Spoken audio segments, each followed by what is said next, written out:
Selaku Jambi akan memastikan alat bukti yang ada. Bisa umpama politis itu terpaksa terjadi, jangan mempengaruhi proses itu. Oleh karena itu menjadi penting bahwa kasus ini harus ditelusuri dengan adil. Operasi besar-besaran tersebut dilakukan oleh polisi tanpa ada restu dari Bapak Presiden. Kasus yang menjerat mantan Jaksa Agung Muda Tindak Pidana Khusus Jampitsus Febri Adriansyah memasuki babak baru setelah penyidik secara resmi menetapkannya sebagai tersangka. Penetapan status tersangka dilakukan setelah penyidik menyatakan telah mengantongi alat bukti yang cukup sesuai dengan ketentuan hukum acara pidana. Pengumuman tersebut disampaikan secara resmi dalam konferensi pers yang dipimpin pelaksana tugas PLT Jampitsus Rudi Margono bersama Kepala Kort Pemberantas Tindak Pidana Korupsi Polri, Inspektur Jenderal Polri Totok Suharyanto di Jakarta pada Sabtu 11 Juli 2026. Untuk pengembangan alat bukti untuk maksimalitas, kemudian pengembangan barang bukti, dan yang lebih penting adalah sinergi. Hari ini walau diserahkan kepada Jampitsus, kita tetap koordinasi sinergi dengan Kakor Tas Tipikor beserta jajaran agar ada kepastian dalam penyelesaiannya. Tentunya kami selaku penyidik, selaku Jampitsus akan memastikan alat bukti yang ada, barang bukti yang ada, hubungan kausalitas dengan apa yang disangkakan. Yang lebih penting juga kita tetap menghormati asas praduga tak bersalah. Mungkin itu yang dapat saya sampaikan. Informasinya sudah ditetapkan 2 tersangka. Nah, yaitu informasi, yaitu swasta. Yang kedua adalah dari pihak oknum pegawai negeri, yaitu berinisial F. Nah, lebih detailnya nanti karena penyerahan sudah ada penetapan tersangka, bisa mohon berkenan Pak Kakor Tas Tipikor menyampaikan terkait dengan perkara yang dimaksud. Yang pertama, kita telah sepakat dengan Kejaksaan Agung bahwa penanganan Polri, penanganan penyidikan terhadap 3 perkara telah dilimpahkan ke Kejaksaan Agung dalam rangka untuk sinergitas yang tadi telah disampaikan oleh PLT Jampitsus. Proses penanganan yang dilakukan oleh Polri, kita telah melakukan pemeriksaan terhadap 15 saksi, kemudian 2 ahli, termasuk telah melakukan beberapa penggeledahan di beberapa lokasi yang rekan-rekan seluruhnya sudah sejak awal monitor dan mengetahui. Pada satu titik kita telah melaksanakan gelar perkara, dan berdasarkan gelar perkara kita telah menetapkan 2 tersangka saat ini, yaitu saudara DR yang telah diduga melakukan tindak pidana pencucian uang yang diduga berasal dari tindak pidana korupsi. Kita telah kenakan pasal 4 dan atau pasal 5, junto pasal 10 Undang-Undang 8 2010 atau pasal 607 ayat 1 huruf B dan huruf C di KUHP yang baru. Kemudian kita juga telah menetapkan saudara FA dalam perkara dugaan tindak pidana korupsi dan atau tindak pidana pencucian uang dalam proses penanganan hukum oleh pegawai negeri atau oknum penyelenggara negara dalam perkara PT Asabri dan atau tindak pidana korupsi lainnya sebagaimana dimaksud pasal 12 huruf I kecil, 12 huruf B besar tindak pidana korupsi, dan pasal 3, 4 TPPU atau sekarang KUHP adalah 607 yang ayat 1 huruf A dan huruf B. Kemudian terhadap DR, ini telah kita lakukan penahanan sejak tanggal 10 dan saat ini penahanan ada di rutan Polda Metro Jaya. Pelimpahan berkas perkara kasus yang menjerat 2 tersangka berinisial FA dan DR ke Kejaksaan Agung turut menuai respon dari sejumlah tokoh. Salah satu datang dari mantan Menteri Koordinator Bidang Politik, Hukum dan Keamanan Mahfud MD. Menurut Mahfud, pelimpahan 3 perkara kasus dengan tersangka FA dari Polri ke Kejaksaan Agung berpotensi menimbulkan kesan adanya friksi politik di mata publik. Meski demikian, Mahfud menilai isu tersebut sejatinya telah berkembang sejak lama. Ia pun mengingatkan agar proses penegakan hukum berjalan secara profesional dan tidak dipolitisi. Itu tidak bisa dihindari kesan itu. Bahkan kata bukan kesan, itu kesimpulan bahwa ini memang ada friksi politik. Tapi terlepas dari itu, friksi politik atau friksi apapun, kalau memang itu untuk penegakan hukum dan ada alat bukti atau barang bukti yang sudah dimiliki ketika polisi menetapkan tersangka, menurut saya bagus sekali, cepat itu, gitu. Saya kira yang dilajukan oleh Polri itu sudah sulit akan dianulir oleh kejaksaan. Kekhawatiran orang kan, loh ini nanti kan diserahkan kejaksaan P21-nya. Memang ya harus begitu hukumnya, begitu tersangka nanti ke sana. Tetapi menurut saya Polri juga tidak akan terlalu gegabah. Dia bekerja sudah cukup lama menurut saya. Karena isu ini kan udah lama sebenarnya kita dengar. Sehingga polisi juga bekerjanya udah lama. Oleh sebab itu kita setuju, jangan dipolitisir, tetapi seumpama politis itu terpaksa terjadi, jangan mempengaruhi proses hukum. Keadilan harus ditegakkan. Keadilan harus ditegakkan tuh ya artinya ya harus ditindak tegas meskipun dia punya backing politik tertentu. Nah itu artinya jangan dipolitisir. Pokoknya keadilan harus ditegakkan. Gitu. Menurut saya kabar baik ya. Kabar buruknya bahwa tersangka pelakunya itu adalah pejabat penegak hukum. Ya, yang itu berarti juga berat itu kalau menurut tata aturan kita, pejabat penegak hukum korupsi di atas korupsi kan ini udah melakukan korupsi di atas tindak pidana korupsi lagi, makanya dia masuk ke pencucian uang. Itu kabar buruk bahwa itu terjadi. Tapi bahwa ini sudah dilimpahkan ke Kejaksaan Agung, menurut saya sudah P21, itu menurut saya kabar baik. Artinya apa? Sebelum ini polisi itu sudah bekerja dengan cermat. Sehingga tidak bertele-tele hanya 3 hari sesudah digeledah, ditemukan barang bukti, kemudian diajukan. Tidak usah bertele-tele lagi, sekarang itu sudah sangat cukup ketika polisi menyampaikan itu ke Kejaksaan Agung. Memang kan harus disampaikan kejaksaan pada akhirnya. Tidak bisa diajukan sendiri oleh polisi ke pengadilan, tapi pendakwaannya itu memang harus dilakukan oleh kejaksaan. Oleh sebab itu ya memang harus segera dikesanakan agar tidak di polisi sendiri bola panas. Dan polisi saya yakin sudah bekerja dengan cermat. Karena begini, kalau si Febri Adriansyah berlindung ke TNI misalnya, itu lemahnya dalam arti TNI tidak bisa melindungi dan tidak bisa menghalangi proses hukum yang memang menjadi wewenangnya Polri. Itu aja.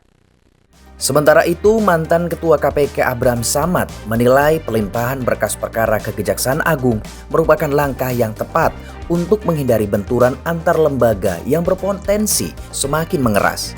Menurut Abraham, langkah tersebut juga penting untuk mencegah munculnya asumsi publik bahwa kepolisian memiliki agenda tertentu dalam menetapkan oknum dari institusi kejaksaan sebagai tersangka. Ya, jadi sebenarnya kalau kita lihat ya, pelimpahan ini masih dalam tahap penyidikan. Ya, dia belum masuk ke P21 karena tadi baru ditetapkan sebagai tersangka. Pertanyaannya kenapa kepolisian memberikan perkara ini kepada kejaksaan?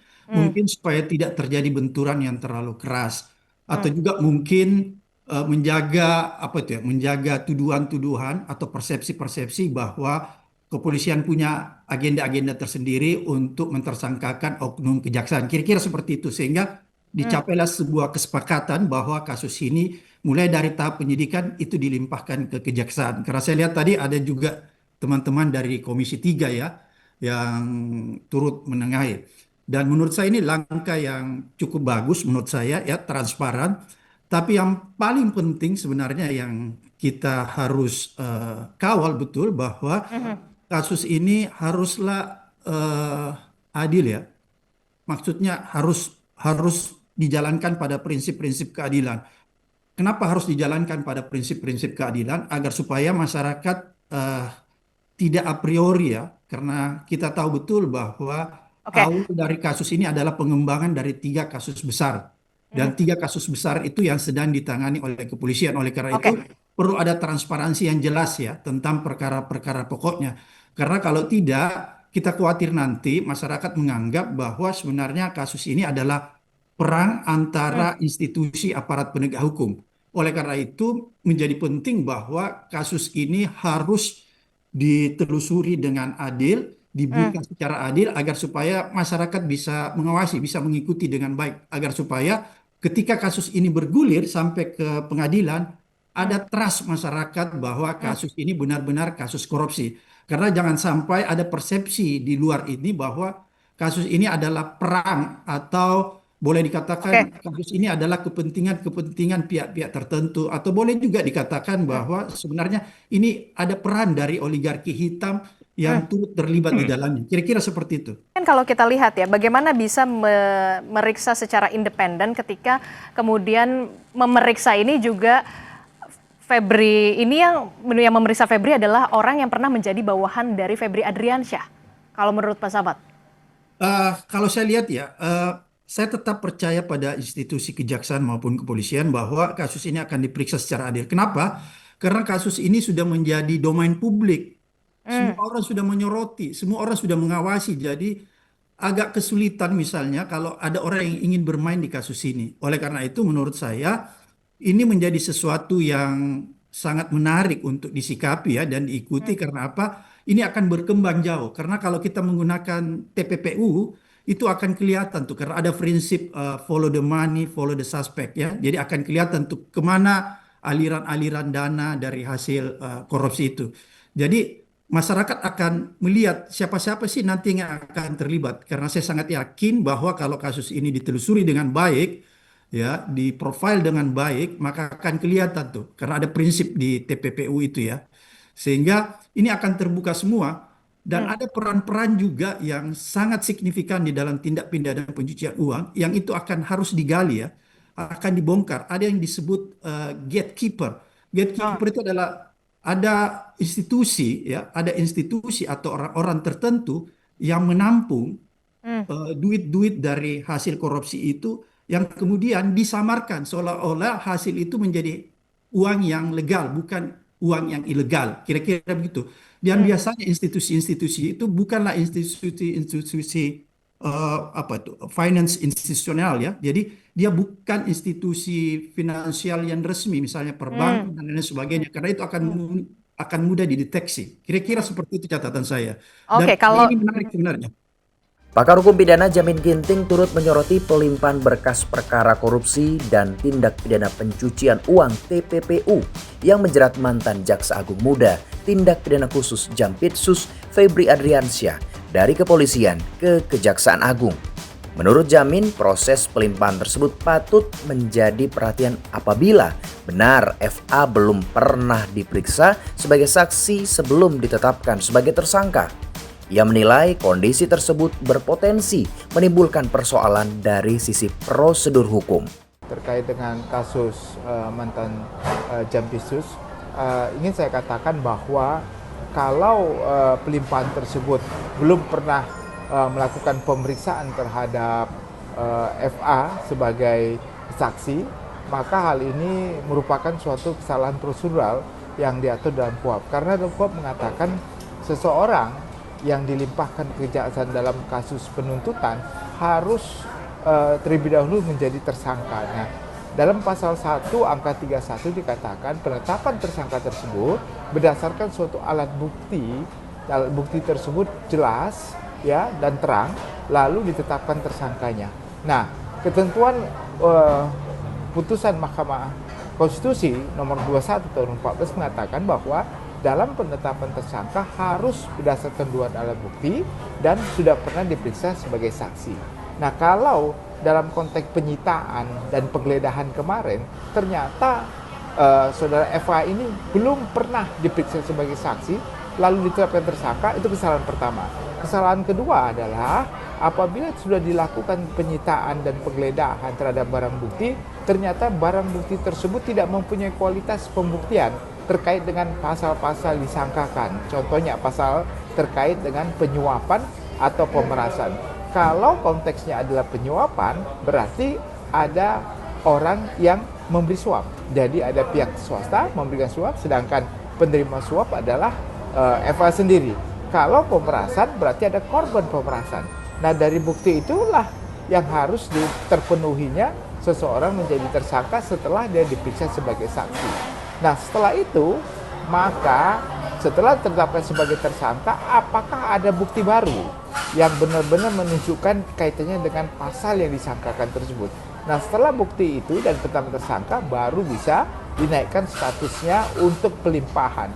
Tidak ada kasus seperti ini yang begitu cepatnya pelimpahan itu ya, dalam waktu beberapa saat dilimpahkan dari proses penggeledahan dan penyitaan langsung kepada pelimpahan, apalagi tahap pertama ya. Dan belum ada press release yang kami dengar dan kita dengar dari kepolisian terkait dengan penetapan tersangka, apakah ada penahanan atau tidak. Jadi sebaiknya demi kepentingan publik dan rasa keadilan, seharusnya ada transparansi terkait dengan bagaimana ada tidak penetapan tersangka atau bagaimana penahanannya, sehingga yakinlah masyarakat bahwa benar-benar ini adalah dilimpahkan ke kejaksaan ya, bukan sekedar pengetahuan isu-isu yang beredar bahwa sudah ada pelimpahan, tetapi apakah pelimpahan itu sesuai dengan KUHP yang berlaku.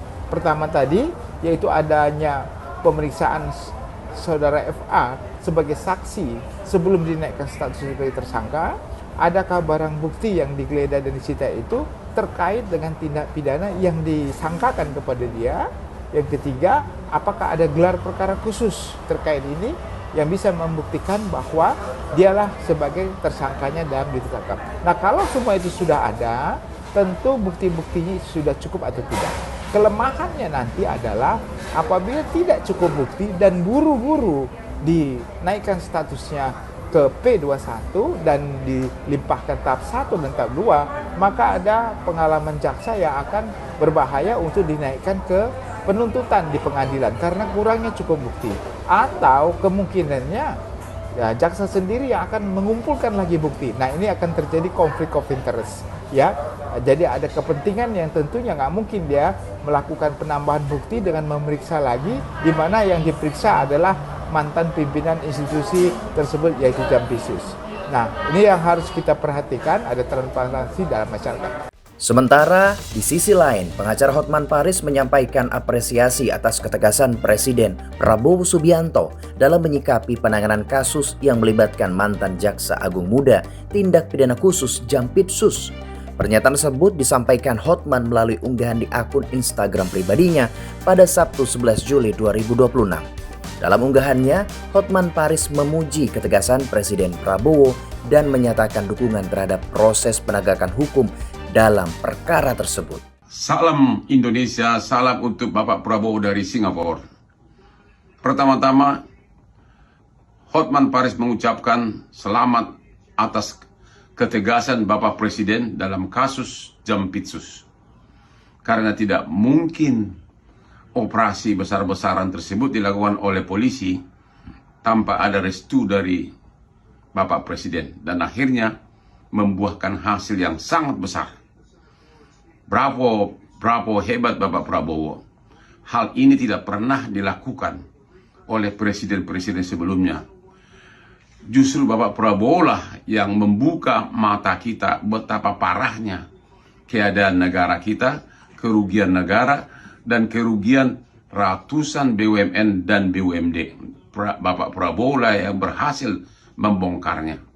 Memang selaku manusia pasti ada kekurangan, tapi jauh lebih besar manfaatnya dengan gaya kepemimpinan Bapak Prabowo ini dibandingkan dengan presiden-presiden sebelumnya. Sekali lagi, tanpa restu dari Bapak Presiden Prabowo, gak mungkin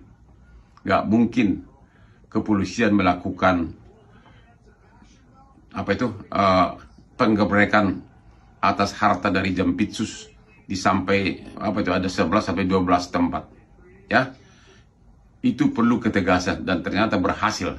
Sekali lagi, Bapak Prabowo, panjang umur, mudah-mudahan negara ini makin makmur Bapak pimpin. Salam dari mantan pengacaramu Hotman Paris dari Singapura.